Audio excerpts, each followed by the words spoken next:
starting here at Exodus 9. The plague on livestock. Then the Lord said to Moses, "Go to Pharaoh and say to him, this is what the Lord, the God of the Hebrews,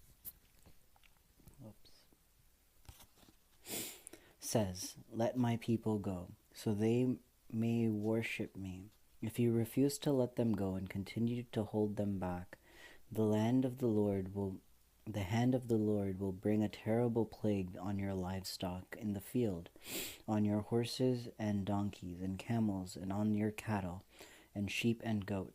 But the Lord will make a distinction between the livestock of Israel and that of Egypt, so that no animal belonging to the Israelites will die."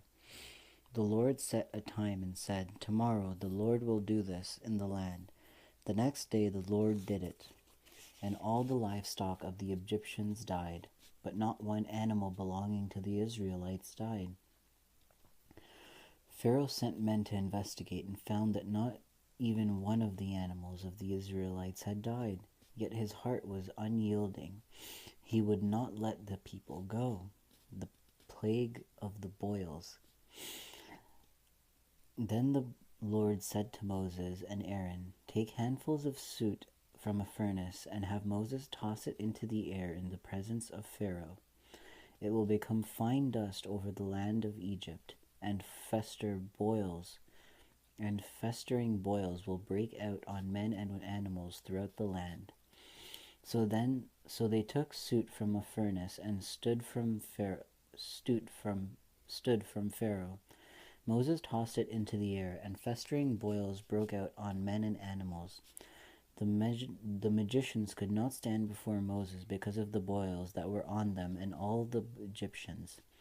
But the Lord hardened Pharaoh's heart, and he would not listen to Moses and Aaron, just as the Lord had said to Moses. Then came the plague of hail.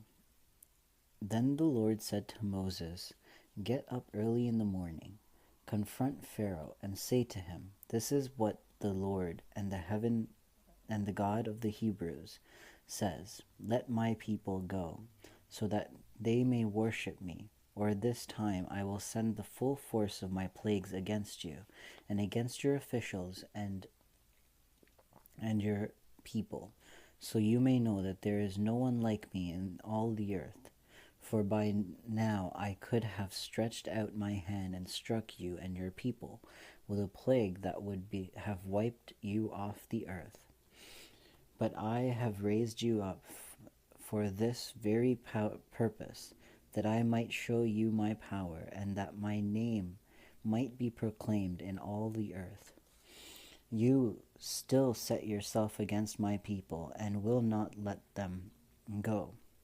Therefore, at this time tomorrow, I will send the worst hailstorm that has ever fallen on Egypt, and from the day it was founded till now. Give an order now to bring your livestock and everything you have in the field to a place of shelter, because the hail will fall on every man and animal that has not been brought in, and is still out in the field, and they will die." Those officials of Pharaoh who feared the word of the Lord hurried to bring their slaves and their livestock inside. But those who ignored the word of the Lord left their slaves and livestock in the field. Then the Lord said to Moses, "Stretch out your hand towards the sky, so that the hail will fall all over Egypt, on men and animals, on everything growing in the fields of Egypt." When Moses stretched out his staff towards the sky, the Lord sent thunder and hail and lightning flash down to the ground. So the Lord rained hail on the ground, on the land of Egypt. Hail fell and lightning flashed back and forth, and it was the worst storm in all the land of Egypt since it had become a nation. Throughout Egypt, hail struck everything in the fields, both men and animals. It beat down everything growing in the fields and stripped every tree. The only place it did not hail was the land of Goshen, where the Israelites were. Then Pharaoh summoned Moses and Aaron. "This time I have sinned," he said to them.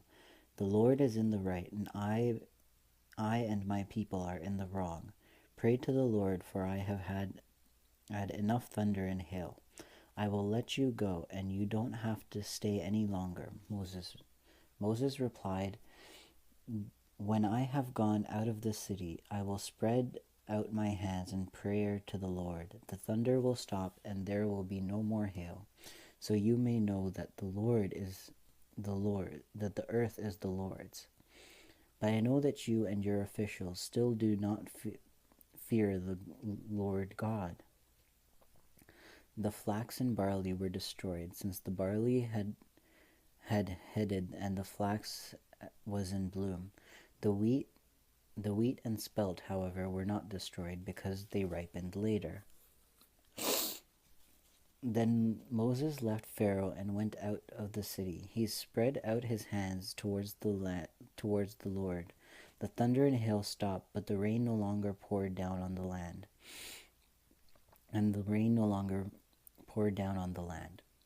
When Pharaoh saw that the rain and hail and thunder had stopped, he sinned again. He and his officials hardened their hearts, so Pharaoh's heart was hard and would not let the Israelites go, just as the Lord had said through Moses.